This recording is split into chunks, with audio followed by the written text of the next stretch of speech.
Hello friends, आपका स्वागत है हमारे चैनल लाइक स्टडी 09 पर, जिससे हो जाएगा आपको अपनी पढ़ाई से प्यार। चलिए शुरू करते हैं आज के टॉपिक से, जो है सैयद वंश। ठीक है, सैयद वंश जिसका टेन्योर था 1414 से 1451, जो अप्रॉक्सीमेटली 37 ईयर्स तक रहा था। और ये जो शासन था तुगलक वंश के शासन के बाद आया था। अब तुगलक वंश का जो शासन था वो जब ख़त्म हुआ तो वो जो है काफ़ी सारे अनेक राज्यों में मतलब टूटता गया। उसमें काफ़ी जो सारे राज्य थे वो खुद को जो है स्वतंत्र घोषित कर लिए थे। तो ये प्रक्रिया कैसे शुरू हुई थी? जब तैमूर का आक्रमण शुरू हुआ था और इसके विशाल साम्राज्य को धीरे धीरे नष्ट करने की जो प्रक्रिया थी वो शुरू हो गई थी।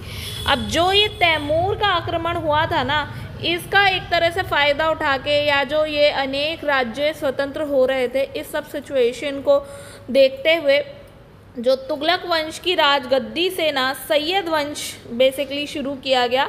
और जो खिजर खां था उसने इस चीज़ का फ़ायदा उठा के सैयद वंश की शुरुआत कर दी थी। और ये सल्तनत काल के शासन का एकमात्र जो है शिया वंश था, ठीक है, जिसको शुरू किया था खिजर खां ने।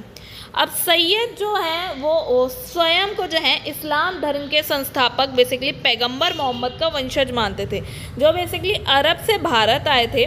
ठीक है, तो इसलिए आगे चल के जो है इसने जो है सुल्तान की उपाधि नहीं ली खिजर खां ने, जो इसका संस्थापक था। और इसको जो है रैयत आला भी कहा जाता था। ये तकरीबन 7 साल तक काम किया। और इसके पिता का नाम था नसीरुल मुल्क मर्दान दौलत। ठीक है, जो बेसिकली था कौन? वो था फिरोज शाह के टाइम पे एक अमीन। ठीक है, तो जो तैमूर का जब आक्रमण हुआ था ना 1398 में, उस समय जो खिजर खां था उसके साथ हो गया। अब क्योंकि उसने जो है तैमूरियंस का जो है सपोर्ट किया, इस वजह से जो है जो तुगलक वंश था वो जो है हार गया। ठीक है, हम देख रहे हैं ना तुगलक वंश का अंत होता है, तो वो इसीलिए हो पाया क्योंकि खिजर खां जो था उसने उनकी हेल्प की। और जो भारत छोटे छोटे टुकड़ों में था, जैसे मुल्तान, लाहौर, दियालपुर, ये सब जो है अब उसके सूबेदार जो हैं बन गया था, सूबे मिल गए थे उसे। और अपने शासनकाल में तैमूर जो था वो अपने पुत्र को जो है शाहरुख जो है उसको अपना प्रतिनिधि के तौर पे उसे वहाँ छोड़ गया। ठीक है, सूबेदारी तो देखो खिजर खां को पहले भी मिल गई इतनी सारी। ठीक है, पर जो है कोई शासन मतलब पर्टिकुलर शासन करने के लिए एक पूरा वंश स्थापित नहीं कर पाया था, सिर्फ सूबेदारी मिली थी। पर जो तैमूर था, जब उसने अपने बेटे को जो है ये प्रतिनिधित्व के तौर पे वहाँ पे रखा, तो वो जो है यहाँ नहीं रुका और वो जो है लूटपाट करके जो है सारा जो दामोदार है वो खिजर खां को दे गया। और खिजर खां जो है अपना वंश शुरू करके जो है उसने रूल करना शुरू कर दिया। जैसे ऐबक ने एज अ रिप्रेजेंटेटिव, गौरी के रिप्रेजेंटेटिव के तौर पे शासन शुरू किया था ना, उसी तरह जो है यहाँ शाहरुख के रिप्रेजेंटेटिव के तौर पे खिजर खां ने जो है सैयद डायनेस्टी जो है इस्टेब्लिश कर शासन करना शुरू कर दिया, जिसमें उसने सुल्तान की उपाधि नहीं ली। और जो शुरू से तुगलक सिक्के चले आ रहे थे उन्हीं को उसने जो है आगे कंटिन्यू रखा। और 20 मई 1421 तक जो है उसकी मृत्यु हो जाती है। ठीक है, तो अब उसके बाद जो है मुबारक शाह अगला शासक बनता है, जो 1421 से 1434 तक शासन करता है, जो अप्रॉक्सीमेटली 13 ईयर्स होता है। और ये जो है खिजर खां का पुत्र होता है। ठीक है, मुबारक शाह, और इसने जो है उपाधि ली थी सुल्तान की आगे चल के। ठीक है, और सैयद वंश का ये सबसे महान शासकों में से एक था।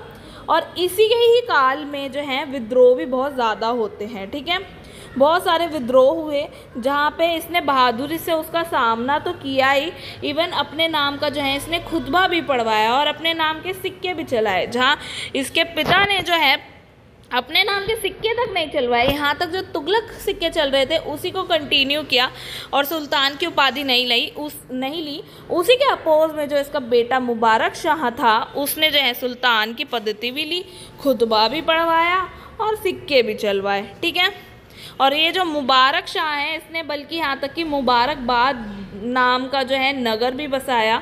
और यहाँ तक कि उसने जो है एक लेखक को अपने संरक्षण में रखा, कौन? याहिया बिन सरहिंद। और इसने जो है लिखा था तारीख़ मुबारक शाही। अब तारीख़ मुबारक शाही में क्या था तो ये जो मुबारक शाह है उसने जितने भी कार्य किए थे उसके वर्णन जो है वहाँ पे मिलता है। ठीक है, अब मुबारक शाह से कई सारे लोग जो हैं असंतुष्ट थे। जैसे हमने बात की कि भाई ये महान शासकों में से एक है, सैयद में सबसे महान रहा है, पर इसी के काल में जो है काफ़ी सारे विद्रोह भी होते हैं। तो अगर विद्रोह हो रहे हैं देन ऑब्वियसली बात है लोग जो हैं असंतुष्ट हैं उससे। तो जो लोग असंतुष्ट थे उनका अपना एक संगठन था, ठीक है, जिसका नाम था सिद्धपाल।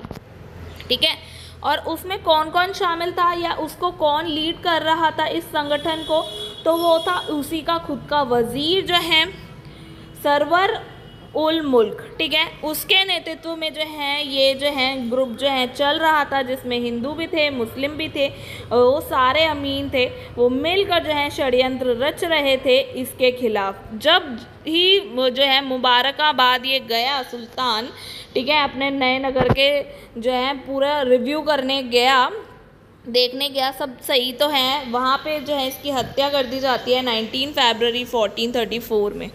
अब क्योंकि इसकी मृत्यु की जाती है तो उसके बाद भी किसी को बिठाया जाएगा, तो जो है मोहम्मद शाह को बिठाया जाता है, जो 1434 से 1445 तक रूल करता है, बेसिकली 11 साल।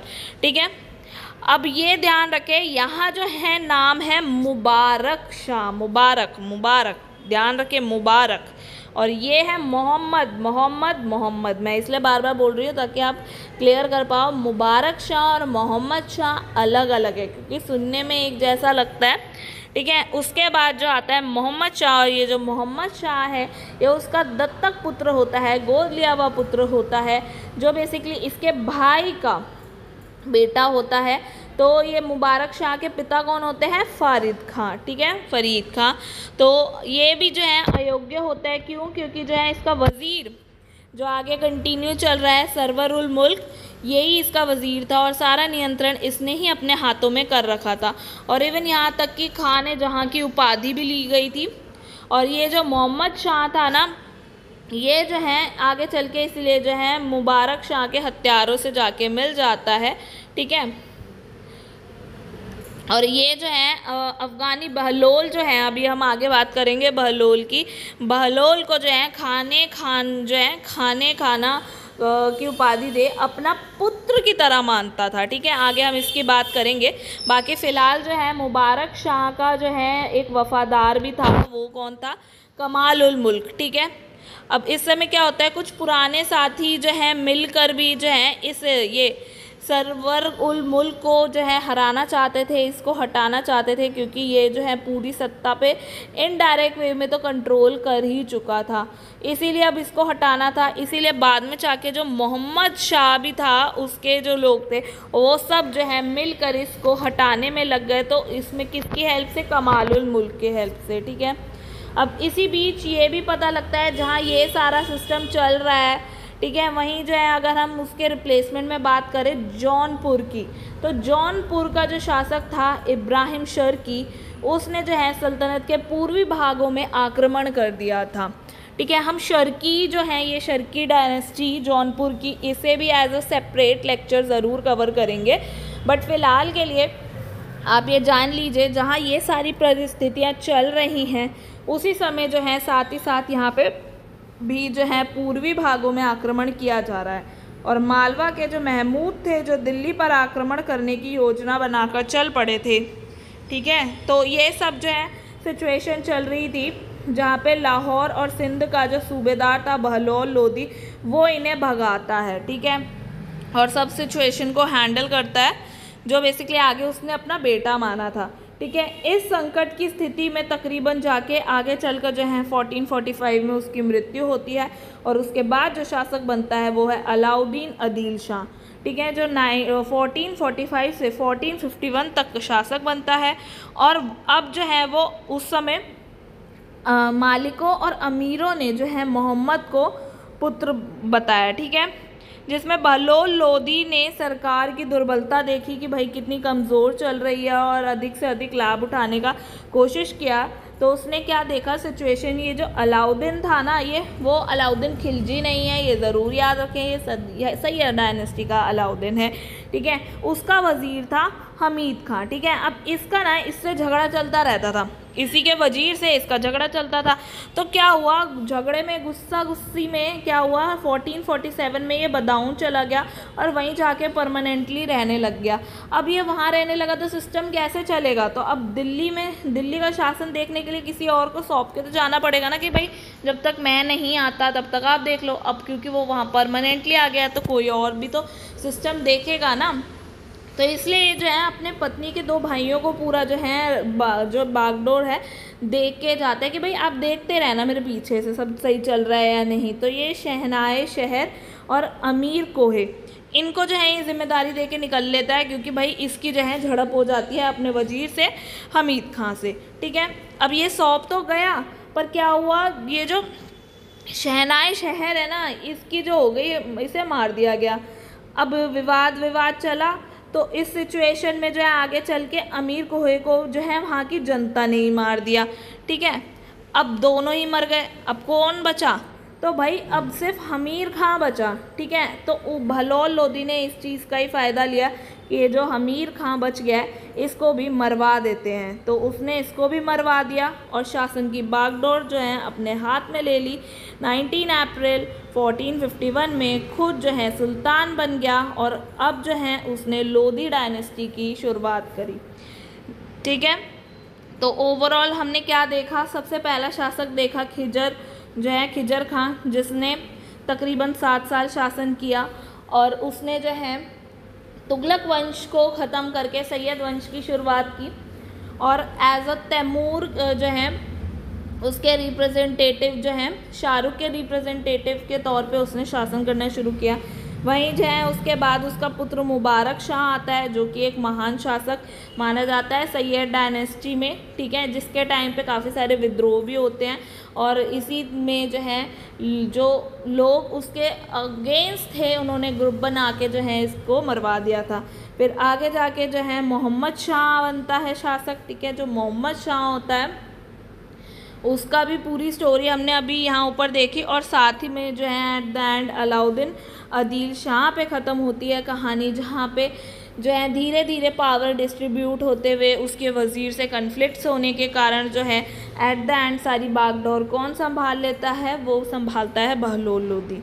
आई होप आपको आज की क्लास अच्छी लगी होगी। अगर आपको आज की क्लास अच्छी लगी तो प्लीज़ लाइक शेयर सब्सक्राइब ज़रूर करें और कमेंट्स में अपने फीडबैक ज़रूर दें। बेल आइकन को दबाना ना भूलें।